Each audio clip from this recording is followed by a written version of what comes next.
ছিলেন বিদেশে, আবারও যাবেন, এজন্য দরকার টাকা, আর তাই নিজের বিক্রি করা গাড়ি নিজেই চুরি করেছেন।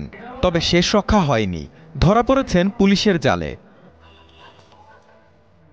গত ২৫ সেপ্টেম্বর ফরিদপুর শহরের গোয়ালচামট এলাকার একটি গ্যারেজ থেকে সাইফুল ইসলাম হৃদয়ের প্রাইভেট কার চুরি হয়।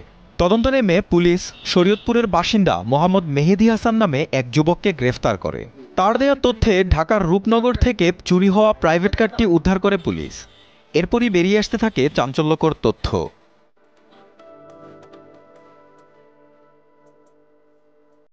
পুলিশ সুপার জানান, আগের গাড়িটির মালিক ছিলেন মেহেদী হাসান ও তার খালাতো ভাই সৌরভ।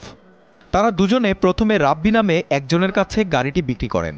পরবর্তীতে রাব্বির কাছ থেকে গাড়িটি কেনে সাইফুল ইসলাম হৃদয়। গাড়িটি বিক্রি করে দিলেও মেহেদীর কাছে গাড়ির একটি চাবি ছিল, আর গাড়ি বিক্রির সূত্র ধরেই তাদের মধ্যে সখ্যতা তৈরি হয়। পরিকল্পনা অনুযায়ী মেহেদী গাড়িটির উপর নজরদারি শুরু করেন। এক পর্যায়ে সুযোগ বুঝে গাড়িটি নিয়ে সটকে পড়েন। এই গাড়ি যে চুরি করেছে, যেখান থেকে নিয়ে গেছে, এই গাড়িটা ছিল তার এবং তার খালাতো ভাই সৌরভ নাম, তার দুজনের শেয়ারে গাড়িটা কেনা। এবং একসময় সৌরভ গাড়িটা রাব্বি নামে একজনের কাছে বিক্রি করে। এই রাব্বি আবার এই গাড়িটা আমাদের যিনি এখানকার বাদী সাইফুল ইসলাম হৃদয় তার কাছে বিক্রি করে।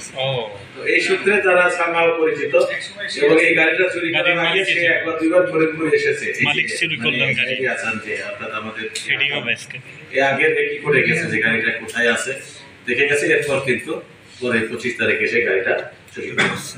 পুলিশ সুপার জানান, মেহেদী আবারও বিদেশে যেতে চান।